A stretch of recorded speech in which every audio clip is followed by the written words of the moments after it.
1998 সালে 1998-এ জন্ম, কিভাবে সে অভিজ্ঞতার নাম্বার পেল? এখানে লিস্টে ভুজুং ভাজাং হয়েছে। কি দেখা যাচ্ছে এখানে লিস্টে? যারা 1998 1999 সালে জন্ম যাদের, তারাও এক্সপিরিয়েন্সের নাম্বার পেল। কোথা থেকে পেল? আমরা 70 পেয়েও ডাক পেলাম না। ফ্রেশাররা 70-এ কাট অফ যাচ্ছে, কত 73 কাট অফ যাচ্ছে, 70-এ 74 কাট অফ যাচ্ছে। আমরা কি দেখছি? আমরা 70 পেয়েও কিন্তু কাট অফে আসতে পারলাম না। 70-এ আমরা কত পেলে তাহলে আমরা কাট অফে আসবো? 75 73 কাট অফ গেছে। আমরা যদি লক্ষ্য করি, বেঙ্গলিতে 73 কাট অফ গেছে। 70-এ পরীক্ষা দিয়ে আমরা 73 কাট অফ মেনে নেব? তো আমাদের আন্দোলন হচ্ছে আগামীকাল করুণাময়ী মেট্রো স্টেশন থেকে বিকাশ ভবন পর্যন্ত আন্দোলন হবে।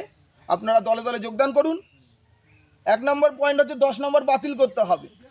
2016 সালের প্যানেল যদি অবৈধই হয়ে থাকে, তাহলে কেন ওরা অবৈধ প্যানেল থেকে 10 নম্বর পাবে? আমরা ওদের 10 নম্বর মানি না। সংবিধানের 16 নম্বর ধারা অনুযায়ী সকল ভারতীয়র সরকারি চাকরিতে সমান অধিকার। আমরা কি অন্য দেশের নাগরিক? আমরা নেপালের নাগরিক বা বাংলাদেশের নাগরিক? আমরা ভারতের নাগরিক। সুতরাং আমরা আমাদের মৌলিক অধিকার রক্ষা করবার জন্য আগামীকাল দুপুর 12টা থেকে করুণাময়ী মেট্রো স্টেশন থেকে আমরা আন্দোলন শুরু করব বিকাশ ভবন পর্যন্ত।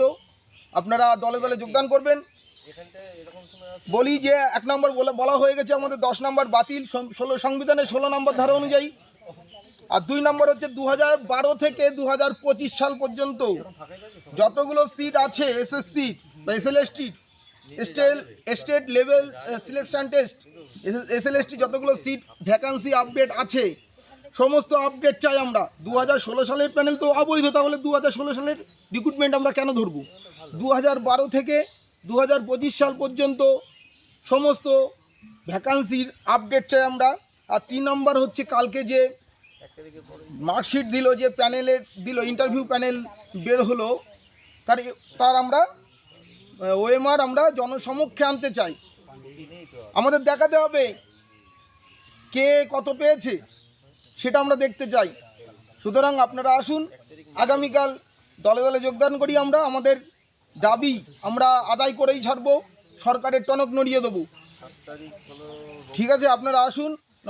তোমাদের সম্পূর্ণ বিষয়টি আশা করি তোমরা বুঝতে পারছো, এবং তোমরা কালকের তোমাদের কাছ থেকে আমার একটাই কাম্য যে তোমরা আন্দোলনে অবশ্যই উপস্থিত থাকো, এবং আমিও থাকছি তোমাদের সঙ্গে। তো কারা কারা আসছো জানো, এবং তোমাদের উপস্থিতিতে অবশ্যই কার্য, কারণ সকলের মৌলিক অধিকার সমান।